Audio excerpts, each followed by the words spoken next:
بسم اللہ الرحمن الرحیم۔ تاریخ کو دہراتے رہنا چاہیے تاکہ آنے والی نسلیں جو ہیں ان کے ذہن میں بھی اپنی تاریخ جو ہے وہ محفوظ رہے۔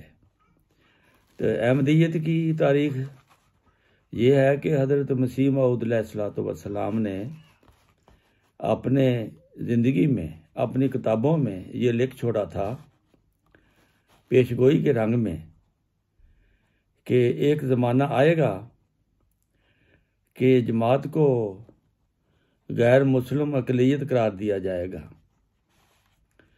اور وہ بڑا ظالم بادشاہ ہوگا۔ پھر آگے الہام ہے قلبن یموت علی قلبن، کہ وہ کتا ہے کتے کی عادت پر مرے گا۔ اس کا مطلب خود ہی انہوں نے نکالا کہ اس کا مطلب ہے کہ جو کوئی جماعت پر بہت زیادہ ظلم کرے گا وہ ایک بادشاہ ہوگا جو جماعت کی تاریخ بدلنے کی کوشش کرے گا، اور وہ مجھے الہام ہوا ہے کہ وہ کتا ہے کتے کی موت مرے گا۔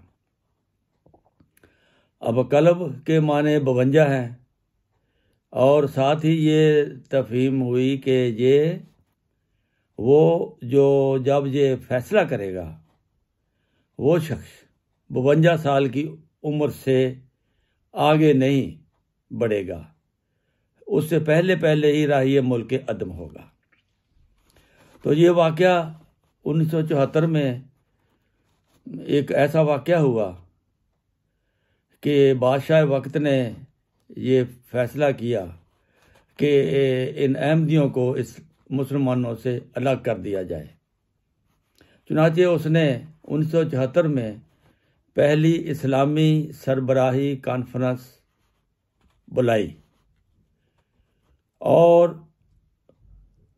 یہ آگے جو آپ تصویریں دیکھیں گے وہ اس کانفرنس کی میں شامل ہونے والے بادشاہوں کی، مسلمان بادشاہوں کی تصویریں ہیں یا ان کے نمائندوں کی ہیں۔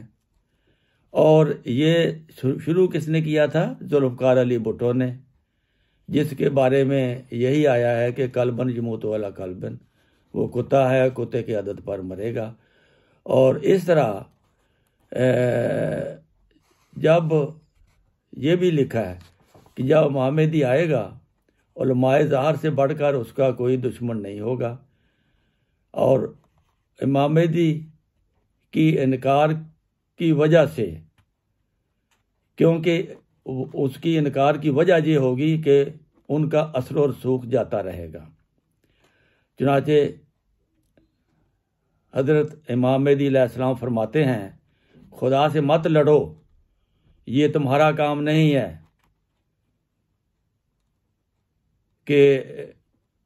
کہ مجھے تباہ کر دو۔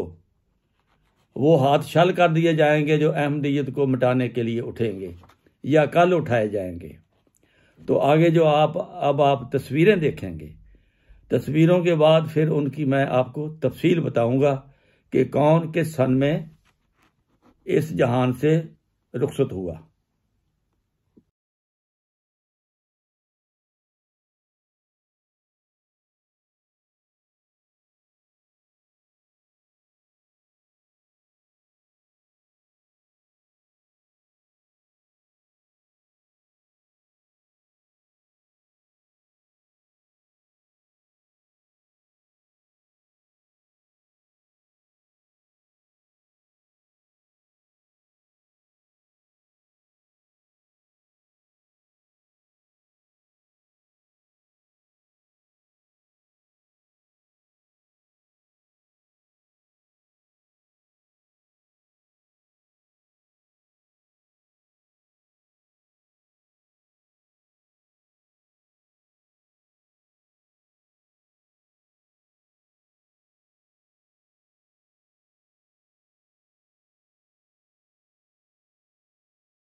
سب سے پہلے بھٹو کو لیتے ہیں، کیونکہ بھٹو نے جو فیصلہ کیا تھا 1974 میں، اس کے جلدی بعد اس کے خلاف ایک قتل کا مقدمہ درج ہو گیا، اور پھر وہ اس قتل کے مقدمے میں وہ پھانسی کے پھندے تک 4 اپریل 1979 کو 1974 میں اس نے فیصلہ کیا، اور چاند ہی سالوں میں 79 میں وہ اس جہان فانی سے رخصت ہو گیا۔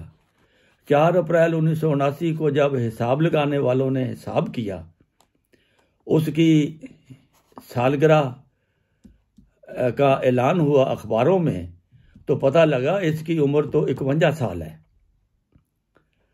تو اسی وقت اندازہ ہو گیا تھا کہ جو 52 سال کا عدد ہے نا، یہ پورا نہیں کر پائے گا، یہ پہلے ہی اپنی سزا کو پہنچ جائے گا، یعنی موت کو۔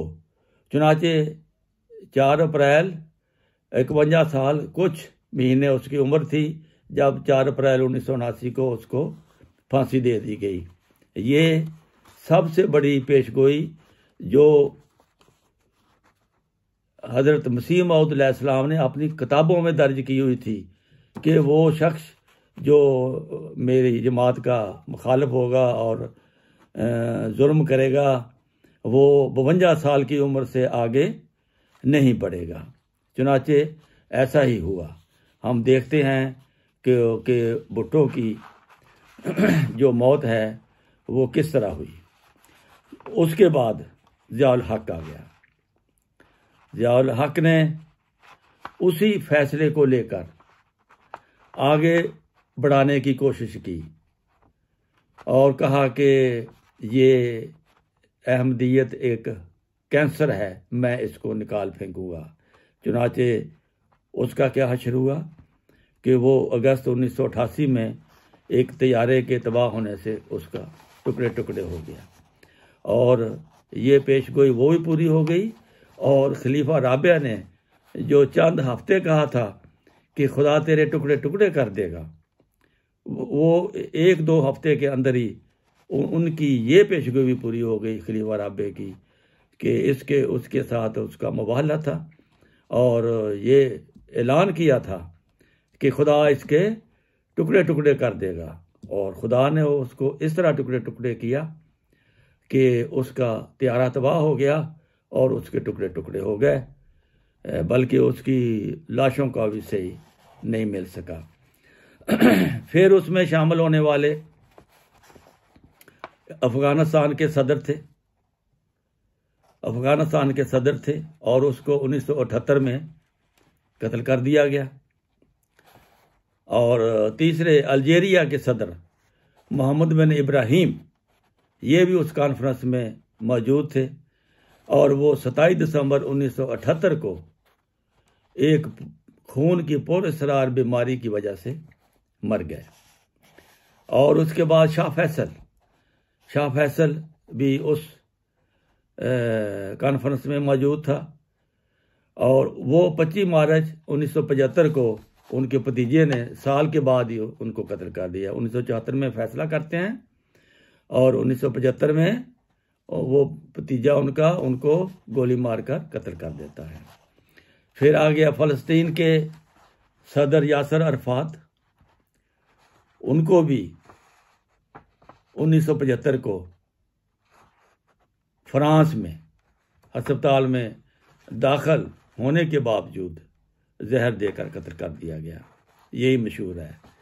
اور پھر بنگلہ دیش کے شیخ مجیب الرحمان اس میں شامل تھے، وہ بھی ایک قاتلانہ حملہ میں ہلاک ہو گئے۔ پھر معمر قذافی لیبیا کے، اور جو 20 اکتوبر 2011 کو باغیوں کے ہاتھوں قتل کر دیے گئے، اور بڑی بری طرح ان کا حشر کیا انہوں نے۔ اور یہ بھی اس کانفرنس میں شامل تھے جس کانفرنس میں جماعت احمدیہ کو مسلمانوں سے الگ کرنے کا فیصلہ کیا تھا۔ غرض کانفرنس میں شامل تقریباً تمام سربراہان وہ تھے وہ غیر طبی موت مرے، طبی موت کوئی نہیں مرا۔ مصر کے انور سادات تھے، وہ 6 اکتوبر 1981 کو ملٹری پریڈ کے دوران ان کی ہی فوج نے، ان کے اہلکاروں نے گولیاں مار کر قتل کر دیا۔ فلسطینی رہنما یاسر عرفات 11 نومبر 2004 کو ان کو زہر دے کر قتل کیا گیا۔ غرض جتنے بھی اس اسمبلی میں ممبر تھے اور اس کانفرنس میں ممبر تھے، آج ان کا کوئی نام و نشان نہیں مل رہا۔ یہ اللہ تعالیٰ کی طرف سے ان کو سزا تھی، کسی حکومت نے ان کو سزا نہیں دی۔ یہ خدائی فیصلے کے تحت ان سب کو اس طرح کی سزا ملی کہ حضرت مرزا غلام احمد قادیانی کی ایک ایک بات ان کے الہام کے مطابق وہ پوری ہوئی۔ ان اراکین اسمبلی کے بارے میں، جو اسمبلی میں جنہوں نے جماعت احمدیہ کو ناٹ مسلم اقلیت قرار دینے کا فیصلہ کیا تھا، ان کے بارے میں ضیاء الحق کی حکومت نے ایک وائٹ پیپر شائع کیا، کرتاس ابیض۔ انہوں نے شواہد کے ذریعے یہ ثابت کیا، جو وائٹ پیپر آج بھی ریکارڈ میں، حکومت پاکستان کی ریکارڈ میں موجود ہے۔ اس میں باقاعدہ ثبوتوں کے ساتھ یہ ثابت کیا کہ یہ لوگ نہایت ہی بد معاملہ اور خائن کہتے ہیں خیانت کرنے والے کو، خیانت کرنے والے، راشی، رشوت لینے والے، شرابی شراب پینے والے، زانی زنا کرنے والے، اغوا کرنے والے اور کرانے والے، رسا گیر، سمگلر، تخریب کار، یہ ساری جو جرائم ہیں یہ ان کے ذمے ڈال کر اور کہا یہ سب لوگ یہ تھے، یہ بد معاملگی کرتے تھے، یہ خیانت کرتے تھے، یہ راشی تھے، یہ شرابی تھے، یہ زانی تھے، یہ اغوا کرانے والے تھے، اور یہ اسمبلی کے ممبر تھے، اور یہ دوسرے کے مذہب کا فیصلہ کرنے والے تھے۔ فاتح بے روح یا اولل ابصار۔